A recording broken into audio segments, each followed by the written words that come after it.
Dios les bendiga nuevamente, ese es el pastor Moisés López y les damos la bienvenida a este su programa Nuevo Empezar. Estamos tocando el tema de liderazgo y el día, nuestro pasado programa estuvimos hablando acerca del propósito. Hoy vamos a continuar hablando del propósito y lo que estamos haciendo es examinando diferentes pasajes y diferentes personajes, tanto del Antiguo como del Nuevo Testamento, acerca de cuál es el propósito que podemos ver por el cual Dios los levantó como líderes en su momento, en su tiempo. Estuvimos hablando de Abraham y el propósito que tenía Dios con él. Estuvimos hablando de José y estuvimos hablando de Moisés. Y una de las características que notamos particularmente en Moisés, es esta afinidad que tiene, este afecto, este amor que tiene por el pueblo, lo cual lo lleva a convertirse en ese líder que Dios espera que sea. El día de hoy vamos a continuar con este recorrido que tenemos del propósito de Dios en el liderazgo o para el liderazgo. Y vamos a hablar en este primer segmento de Josué y cómo Josué es elegido por Dios o es levantado por Dios para poder ser este líder que Dios necesita en ese momento. Una de las cosas que dijimos ayer en nuestro programa anterior es que cada líder tiene su tiempo y su momento. Usted y yo hemos sido puestos en esta posición de liderazgo, si es que usted es líder en su iglesia, en la iglesia local donde usted sirve, para este tiempo, para este momento. Dios nos ha estado preparando tal vez de que somos pequeños, ¿no? Si pensamos por un momento en algunos pasajes como en el de Jeremías, por ejemplo, que Dios le dice, desde que estabas en el vientre de tu madre yo te escogí, ¿no? Entonces podemos pensar que Dios ha estado moldeando nuestra vida para que podamos llegar a este momento en el cual usted y yo nos hemos convertido en siervos de Dios o siervas de Dios. En el caso de Josué, Dios comienza a obrar con él al convertirse él en el asistente de Moisés, ¿no? Y es la persona que está con él por mucho tiempo, pero cuando Moisés tiene que dejar el liderazgo, ¿no? Y acuérdese de los eventos interesantes que ocurrieron antes de esto, donde Moisés, Dios le dice, ¿sabes qué? Mira, no vas a entrar a la tierra prometida, ¿no? Y es otro aspecto que es importante, ¿no? Cuando Dios le dice eso a Moisés, Moisés no se pone a pelear con Dios y no se pone a discutir con Dios. No, Moisés entiende que la posición de liderazgo en nuestra vida depende de la voluntad de Dios. Por esa razón somos líderes, porque Dios nos levantó como líderes y Él sabe lo que hace en nuestra vida. Él sabe cuándo es el tiempo de que usted y yo seamos líderes, cuándo es el tiempo de que ya no, y cuándo es el tiempo de levantar a alguien más. Entonces Moisés fallece antes de entrar a la tierra prometida, pero le va a tocar a Josué llevar al pueblo a la tierra prometida. ¿Cuál es el propósito del liderazgo de Josué? Simple: llevar al pueblo a la tierra prometida. ¿Cuál es el propósito de tu liderazgo, mi hermano, mi hermana? Llevar a ese pueblo que Dios ha puesto en tus manos, si eres pastor, si eres líder, o lo que estés haciendo en la iglesia, ese pueblo, ese grupo de personas que Dios ha puesto en tus manos, es llevarlos a otro lugar, llevarlos más adelante en este recorrido que tienen, ¿no? Entonces Josué tiene esta misión sumamente importante en sus manos de ser el medio por el cual Dios lleve a su pueblo al cumplimiento de la palabra que Dios le había dicho a Abraham, que heredarían la tierra de Canaán. Ahora, note, no es nada fácil lo que Josué tiene delante de él. Josué sabe y entiende perfectamente cuál es todo lo que implica el ser el líder en este momento. No es que van a ir a la tierra de Canaán y la tierra de Canaán está vacía, ya los sembradíos están ahí listos para que nada más llegar a cosechar. No, acuérdense que Canaán está lleno de cananeos, está lleno de personas, está lleno de ciudades. Algunas de estas ciudades tienen murallas, incluso algunos tienen ejército y va a haber que ir a pelear. Es por esta razón que cuando Dios llama a Josué, usted nota que Dios le dice en el capítulo 1 de Josué, y si tiene su Biblia, le invito a que me acompañe a este pasaje interesante, porque cuando Dios le habla, le dice 3 veces, esfuérzate, sé valiente. Verso número 6. Verso número 7, esfuérzate y sé valiente. Verso número 9, esfuérzate y sé valiente. En otras palabras, ¿por qué razón Dios le repite 3 veces la misma frase? Porque es sumamente importante y porque probablemente Josué, como todo ser humano, creo yo, sabe lo complicado que esto va a ser. Por un lado, tienes estas ciudades que ellos conocen el entorno, ellos conocen todos los lugares. Ellos son desconocidos, ellos no conocen el Canaán, no saben no saben dónde están los escondederos, por ejemplo, no saben dónde están las entradas y las salidas. Entonces van a ir básicamente confiando de que Dios va a estar con ellos y de que Dios va a hacer cosas para ellos. Pero otra vez es complicado. ¿Por qué? Porque la segunda cosa que es complicada es de que el pueblo de Israel no es un pueblo guerrero. Han peleado algunas batallas en el tiempo que estuvieron en el desierto, pero no es un pueblo guerrero por excelencia. Tampoco tienen todos los recursos, todas las armas. Lo que tienen es la fe en Dios, que es superior, yo entiendo. Y humanamente hablando, desde una perspectiva de fe, no necesitamos a nadie más que a Dios. Pero humanamente hablando, este pueblo necesita que Dios les recuerde: yo voy a estar contigo, yo no te voy a dejar, no te voy a desamparar. Porque son promesas que son necesarias en este momento para que Josué entienda que Dios va a estar con él a pesar de lo difícil, de lo complicado que se ve la situación para la cual Dios lo ha escogido. Pero Dios lo ha escogido para eso, hermano. Mire, a lo mejor usted está al igual que Josué en esta situación. Dios le ha escogido a usted, Dios le ha puesto delante de una congregación, Dios le ha puesto delante de un grupo, y hay que luchar, y hay que pelear, y hay que pelear la buena batalla. No con personas, acuérdense, no, nuestra lucha es espiritual, pero hay que pelear la buena batalla, hay que ir al frente de ese pueblo, hay que ser ejemplo de ese pueblo, hay que dirigir a ese pueblo. ¿Por qué? Porque Dios tiene grandes promesas. Con ese grupo de personas que Dios ha puesto en tus manos, puede ser una célula, puede ser el grupo de varones, el grupo de damas, el grupo de jóvenes, puede ser una iglesia, como dije, o puede ser un departamento, el departamento de alabanza, el departamento de niños. Lo que Dios ha puesto en tus manos, esas personas, Dios las puso ahí para que tú las lleves a un lugar de bendición, para que seas tú la persona que los va a dirigir y llevarlos al lugar donde Dios va a comenzar a bendecir sus vidas, donde Dios va a comenzar a fluir. Dios levanta a Josué con ese propósito, pero le dice un requisito que es muy importante en su vida: la palabra de Dios. En el versículo número 8, Dios le dice que nunca se aparte de su boca el libro de la ley, sino que de día y de noche medite en él, para que haga conforme a todo lo que está escrito en ese libro, porque entonces hará prosperar su camino y todo le saldrá bien. En otras palabras, este versículo suena muy parecido al Salmo número 1, ¿se acuerdan, no? Donde Dios nos pide, o donde el autor nos anima a que usted y yo meditemos en la ley de Dios. ¿Para qué? Para que Dios haga prosperar las cosas que hacemos. Josué tiene un trabajo muy difícil por delante. Dios lo escogió por esa razón. Dios lo escogió porque Dios sabe que Josué puede. Dios te puso, mi hermano, mi hermana, en esa posición de liderazgo para llevar a este pueblo más allá, para que te entregues, para que te dediques, para que te esfuerces, para que seas valiente, porque Dios sabe que tú puedes. Dios sabe que tienes la capacidad, que tienes las habilidades. A lo mejor en algún momento tú mismo o tú misma has dudado de esas capacidades, pero el hecho de que Dios te haya escogido y te haya puesto en esa posición de liderazgo te tiene que indicar, te tiene que decir claramente que Dios ha visto en ti la capacidad de hacerlo. Al igual que lo vio en Josué. Dios pudo haber levantado a cualquier otra persona. Dios no estaba obligado a escoger a Josué. Dios pudo haber escogido a cualquier persona. La razón por la cual escogió a Josué es porque Dios sabía que él podía hacerlo. Dios lo levantó, ¿para qué? Para llevar al pueblo a la tierra prometida, al igual que lo ha hecho contigo. Volvemos en un momento con nuestro segundo segmento de este día.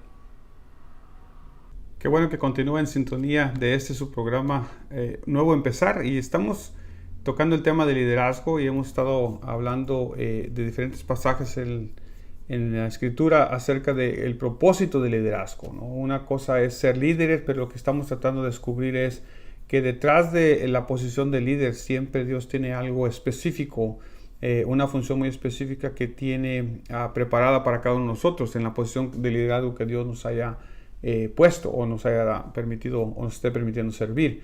Estamos hablando en este punto número 2, o en este segundo segmento del día de hoy, hablaremos de David. ¿Cuál es la razón por la cual Dios levanta a David?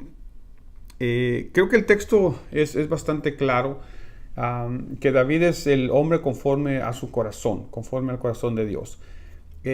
Yo personalmente creo que la frase David es el hombre conforme al corazón, o cuando Dios dice yo voy a buscarme a alguien conforme a mi corazón, tiene más que ver con es mi decisión, como Dios diciendo, yo voy a escoger a la persona que yo quiero. Y hace una distinción muy marcada de que Saúl fue de cierta manera el hombre conforme al deseo del pueblo. No es el hombre conforme al deseo del corazón de Dios. Y la razón que digo esto es porque hay varios detalles muy interesantes en el momento cuando Saúl es escogido como rey. Saúl es escogido como rey porque el pueblo quiere a alguien que los lleve a las batallas. El pueblo quiere a alguien que entre y salga, dice el pueblo, ¿no? Obviamente con el ejército. Y tenían en cierta manera razón de pedir un rey de este tipo, un rey militar, digámoslo así. Un rey que peleara las batallas con ellos o por ellos o junto con ellos. Porque los filisteos estaban haciendo estragos en el pueblo de Israel. Los filisteos tenían el control el hierro, podían manejarlo y podían hacer armas que estaban causando estragos en el pueblo de Israel. Estaban siendo asediados constantemente por ellos y estaban sufriendo en gran manera, ¿no? Estaban siendo conquistados a algunas de las ciudades que antes habían pertenecido al pueblo de Israel, ahora estaban en manos de los filisteos. Entonces el pueblo estaba en cierta manera cansado de perder batalla tras batalla. El periodo de los jueces, que es el periodo anterior a esto, hubo batallas, hubo guerras entre otros pueblos, y usted se recuerda cómo Dios levantaba a un juez y lo levantaba a otro y luego levantaba a otro. Pero una de las cosas que llama la atención del libro de los jueces es de que en muchísimas ocasiones de las guerras que hubo entre Israel y los otros pueblos alrededor de Israel, la mayoría de las tribus no participaron. O sea, en otras palabras, eran guerras más que todo locales que luchaban, ¿no? Por ejemplo, Judá con estos, o los de Zabulón con esos otros. Pero muchas veces no eran, el pueblo no se unía. Incluso hay algunos pasajes en los cuales algunas tribus ni siquiera les preocupaba que otras tribus estuvieran peleando o que otras tribus estuvieran en guerra. No se presentaban, no les ayudaban, no les mandaban hombres.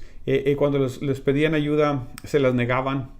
Entonces todo esto fue como un caldo de cultivo para que este deseo del pueblo de tener un rey que los sacara, los llevara, que peleara sus batallas o que peleara con ellos las batallas, comenzara a anidarse en el corazón de ciertas personas.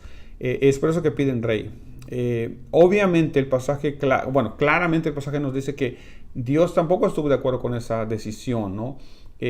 Cuando Samuel está prácticamente llorando, Dios le dice, no te han rechazado a ti, sino a mí. En otras palabras, el pueblo, al querer un rey, básicamente está diciendo, necesitamos a alguien de carne y hueso. Ya no confiamos necesariamente en que Dios nos va a ayudar. Entonces Dios se siente rechazado, y por eso digo que la historia alrededor de Saúl es de este tipo, ¿no? Saúl no es la persona que Dios escogió. Saúl es la persona que el pueblo escogió. Y otra de las cosas que llama la atención es los parámetros que usan para escoger al rey son parámetros humanos, son perspectivas humanas, ¿no? El texto describe a Saúl como una persona de gran altura, probablemente de corpulento, de presencia física, y eso es lo que le llama la atención al pueblo, ¿no? Porque todos los pueblos alrededor de Israel escogen reyes como estos, ¿no? O sea, son los peleoneros, los que pueden pelear batallas, los que tienen un porte físico impresionante, los que van a llevarse el favor del pueblo. Porque acuérdese que en estos momentos los pleitos se pelean básicamente hombre a hombre, cuerpo a cuerpo. Entonces eso es lo que está pasando con Saúl. Entonces Saúl no es el rey que Dios quiere. Porque en Saúl la gente pone sus esperanzas porque está grande, porque está corpulento. David es el hombre que Dios quiere porque no tiene ninguna de esas características. Al contrario, es un muchacho. Probablemente no tiene un cuerpo muy alto. Se mira hasta guapo y, o en otras palabras, con la belleza no va a ganar batallas. Y cuando Dios manda a Samuel a ungir al nuevo rey después de que Saúl desobedece, y estamos hablando de David hoy, estamos hablando específicamente de por qué Dios escogió a David o para qué lo escogió, cuál es el propósito que lo escogió. Cuando Samuel va a ungirlo, Samuel sigue pensando humanamente, ¿no? Y usted nota cómo cuando Eliab, ¿no? el hermano mayor de David, entra, Samuel inmediatamente quiere ungirlo porque él cree que él es el escogido porque tiene presencia física, porque tiene altura. Y Dios le tiene que decir, no, espera. No lo unjas a él porque yo no mires ni lo alto de su altura ni lo que está delante de ti, porque yo lo desecho. Porque Jehová no mira lo que ve el hombre, sino que Jehová mira el corazón. Entonces, la razón por la cual Dios escogió a David es porque tenía un corazón diferente. David no es perfecto. Y el mismo texto bíblico nos va a decir una y otra vez los errores que David cometió. Cometió errores como padre, cometió errores como esposo o como hombre, fallando con Betsabé. Pero, y otra vez, no es perfecto. Y la Biblia no trata de presentarnos a un David perfecto, no trata de presentarnos a un David que no se equivoca o que no comete errores. David comete errores, David tiene muchos defectos, pero David tiene una particularidad que es lo que Dios está buscando en un líder, y es que tiene un apego a Jehová, que Jehová es su Dios y nunca va a dejar de ser su Dios. Y a David nunca lo vas a ver pensando si seguir a Jehová o no. No. A David siempre lo vas a ver siendo un yavista de corazón, un seguidor de Jehová. Es la razón por la cual el libro de Reyes y el libro de Crónicas, especialmente el libro de Reyes, va a usar la frase y siguió los caminos de David su padre. No significa con esa frase que David hizo todas las cosas bien. Significa que Josías, que Ezequías, que Josafat, que los buenos reyes de Judá específicamente, y los buenos reyes que hubo en el pueblo, siguieron los pasos de David. No en todas las cosas que David hizo bien y mal, sino en ser seguidores fieles de Jehová. ¿Por qué razón Dios necesita ese tipo de personas? ¿Cuál es el propósito de David? ¿Por qué Dios levanta a David? Dios levanta a David para establecer al pueblo en su tierra. ¿Por qué? Porque Saúl no pudo vencer a los enemigos. Saúl no pudo. ¿Por qué? Porque Saúl no tiene un corazón completamente entregado a Jehová. Y por esa razón, cuando Saúl espera el favor del pueblo, Saúl piensa que si queda bien con el pueblo, él se va a perpetuar en el trono, él va a seguir siendo el rey. Es por esa razón que desobedece, y cuando desobedece al ir a buscar a Amalek y perdona la vida del rey y perdona la vida de los animales, cosa que se le había dicho que no hiciera, que exterminara todo lo que había en ese lugar, puedes ver que Saúl está más preocupado por lo que el pueblo quiere, por lo que el pueblo dice, por lo que el pueblo pide, que por lo que Dios quiere. Y lo puedes notar. Cuando Samuel confronta a Saúl y van a salir, Saúl le ruega que salgan juntos como para mantener las apariencias, para que el pueblo no se dé cuenta como que, wow, ¿por qué salió el profeta primero? ¿Qué pasó? ¿Hubo un desacuerdo? ¿Hubo un disgusto? Porque Saúl tiene miedo que el pueblo le dé la espalda. David no.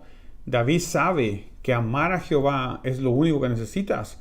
Porque al amar a Jehová y al ser fiel con Jehová, Dios va a hacer que el pueblo te siga. Porque tú eres un ejemplo para el pueblo. Porque tú eres alguien que estás siguiendo y haciendo la voluntad de Dios. Entonces Dios va a honrar esa entrega que tienes. Y Dios va a usar esa entrega que tienes. ¿Para qué? Para establecer al pueblo. Saúl no hubiera podido lograr eso.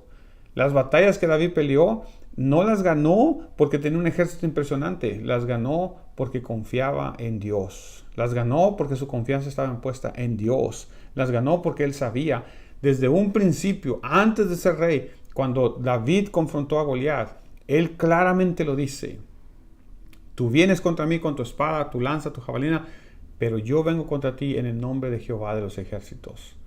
Nosotros siempre hablamos de que David de que David venció a Goliat, pero David, todo el pasaje se pasa hablando de Dios, se pasa hablando de que Jehová. Nosotros seguimos hablando de David.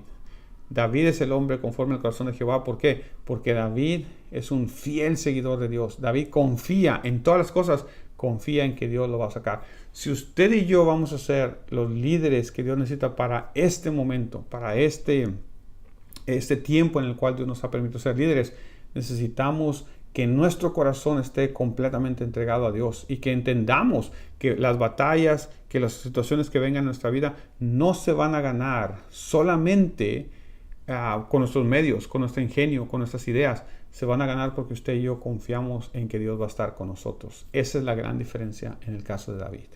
Volvemos en un momento con nuestro tercer segmento de este día.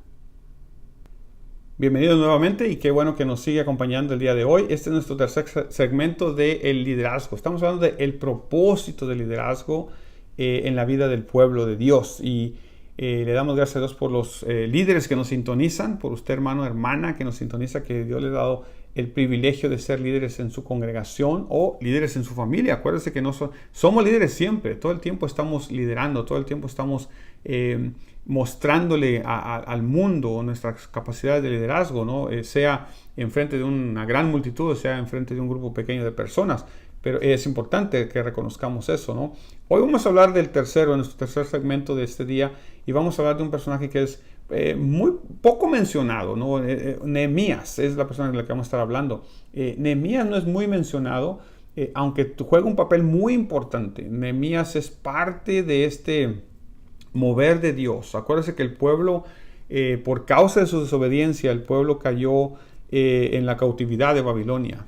Y después de ser enviados a Babilonia, muchos de ellos se quedaron allá, ¿no? Y cuando se cumplió el tiempo de regresar, los que regresaron fueron bastante pocos en comparación con toda la gente que vivía allá en Babilonia, o lo que a la postre llegó a ser el imperio persa. Entonces Nehemías es un siervo de la corte persa. Los babilonios perdieron la hegemonía mundial, perdieron el control del imperio. Después de Nabucodonosor, hubo algunos otros reyes que fueron un poquito mediocres, ineptos en su función como reyes, y perdieron el control del imperio. Entonces Ciro, el rey persa, tomó ventaja de eso y conquistó Babilonia prácticamente sin hacer guerra, ¿no? Básicamente le pusieron los platos sobre la mesa servida, ¿no? Y Ciro conquistó y estableció a Babilonia como una de las ciudades principales de ahora el nuevo imperio, el imperio persa. Y bueno, con el paso del tiempo, Nehemías es uno de los del exilio, es una de las personas que probablemente crecieron allá, nacieron y crecieron en el exilio, y ahora es el tiempo de la restauración, es el tiempo de que el pueblo regrese, ¿no? Y Nehemías va a jugar un papel muy importante. ¿Por qué es importante Nehemías? Porque Nehemías nos muestra ciertas características que son muy, muy especiales. Nehemías siempre tiene esta característica que tienen los siervos de Dios, que es un apego por su pueblo. Nehemías quiere que a su pueblo le vaya bien. No puede haber un buen liderazgo, mis hermanos, hermanas, si no hay este deseo en nuestro corazón de que al pueblo le vaya bien. Nehemías tiene una muy buena posición, y vale la pena mencionar esto. Nehemías tiene su futuro asegurado, digamos. Nehemías vive bien. Nehemías es un trabajador de la corte, imagínense, ¿no? O sea, tiene un puesto muy bueno, digámoslo así, ¿no? Le pagan bien, podemos pensar. Pero aún así, Nehemías tiene este deseo de que al pueblo le vaya bien. Y esa es una característica que no podemos dejar de mencionar en cuanto a nuestro liderazgo hoy en día con las personas que Dios nos ha puesto a servir. Usted y yo necesitamos ser esos líderes que queremos que al pueblo le vaya bien. Y por esa razón, Nehemías entiende claramente que para que al pueblo le vaya bien, necesita él hacer algo al respecto. Y otra vez, mire, Nehemías es esta persona que no se queda solamente con buenos deseos y buenas intenciones. Los líderes de Dios, los líderes de Dios, no se quedan solo con buenas intenciones. No tienen buenos deseos de, ¿cómo deseo que al pueblo le vaya bien? No, los líderes de Dios hacen algo al respecto. Nehemías sabe que la comunidad que está ahora en Palestina necesita ponerse a trabajar, uno, para levantar el muro, para protegerse de sus enemigos, y número dos, y más importante que tal vez la muralla, es reedificar el templo, porque el templo está en ruinas. Entonces, ese es el propósito que tiene Nehemías. Él sabe que la presencia de Dios en medio del pueblo es indispensable para que el pueblo le vaya bien. Entonces, él va a hacer algo al respecto. ¿Qué es lo que va a hacer? Va a pedir permiso para que le concedan ir al pueblo y trabajar, organizar al pueblo y hacer lo que tengan que hacer. ¿Para qué? Para que se construya la muralla, el pueblo esté protegido, y para que se comience a construir el templo, porque necesitan la presencia de Dios en sus vidas. Esa es la característica más importante del libro de Nehemías y del personaje de Nehemías en específico, que él es la persona que va a clamar a Dios, va a orar a Dios que le dé gracia para presentarse delante del rey y decirle, pedirle de favor, ¿sabes qué? Necesito una concesión, necesito que me permitas ir y comenzar a organizar algo allá. ¿Por qué? Porque probablemente hoy y constantemente al parecer está preguntándoles, ¿cómo están? ¿Qué está pasando? porque está preocupado por su pueblo. Y otra vez, un líder, un verdadero líder, hermana, es alguien que está preocupado por su pueblo, alguien que quiere saber cómo está su pueblo y que quiere que a su pueblo le vaya bien. Cuando se acerca al rey, el rey le dice, ¿por qué tienes la cara como que estás triste, como que tu semblante ha decaído? Él pide la concesión y Dios le da gracia. Acuérdense siempre de esto. Nehemías ora y Dios le da gracia. Entonces, lo que hacemos de ello es que confiamos en Dios. Mire, Dios nos ha puesto en esta posición de liderazgo y Dios nos va a dar la gracia, las habilidades, las herramientas, las finanzas muchas veces que necesitamos. ¿Para qué? Para poder llevar adelante los planes que Dios tiene con nosotros. Confiemos en nuestro Dios, hermana. No pensemos que solamente es nuestra capacidad y habilidades. No, Dios está con nosotros y Nehemías entiende perfectamente eso. Y es por esa razón que él quiere ir a Jerusalén y comenzar la reconstrucción ahí de la muralla y del templo. ¿Por qué? Porque él sabe que cuando el pueblo tenga esta comunión con Dios, cuando el pueblo vuelva otra vez a tener esta conexión con Dios, que no han tenido por mucho tiempo, en el templo me refiero, ¿no?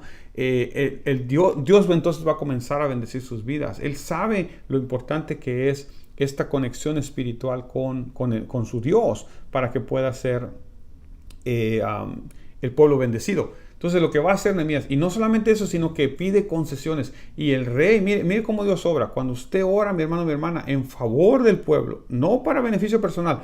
Nehemías no está orando para su propio beneficio. Nehemías no está orando para que le den un aumento. Nehemías no está orando para que él sea el líder principal, el más famoso, el más popular. No, Nehemías está orando. ¿Para qué? Para que Dios le conceda, le dé la oportunidad de ¿qué? De ir allá y hacer una diferencia en el pueblo.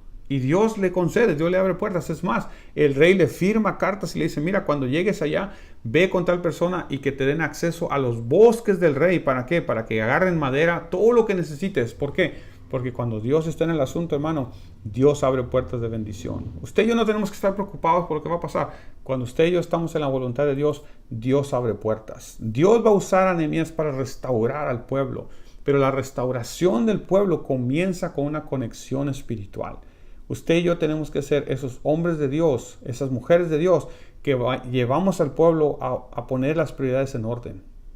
Y la prioridad en ese momento es que la muralla y el templo. ¿Por qué? Porque esos son los puntos claves que el pueblo necesita en ese momento. Nehemías es un ejemplo para usted y para mí en muchos otros sentidos. Cuando Nehemías llega al pueblo, usted se recordará, si ha leído la historia de Nehemías, Nehemías tiene que poner en orden ciertas cosas, cierto desorden que hay ahí. ¿Por qué? Porque el pueblo, cuando no tiene un buen líder, cuando no tiene liderazgo, el pueblo se desenfrena, el pueblo empieza a hacer ciertas cosas. Los que tienen cierto control comienzan a tomar ventaja. Pero Dios va a usar a Nehemías ¿para qué? Para poner las cosas en orden, en el lugar donde Dios lo ponga.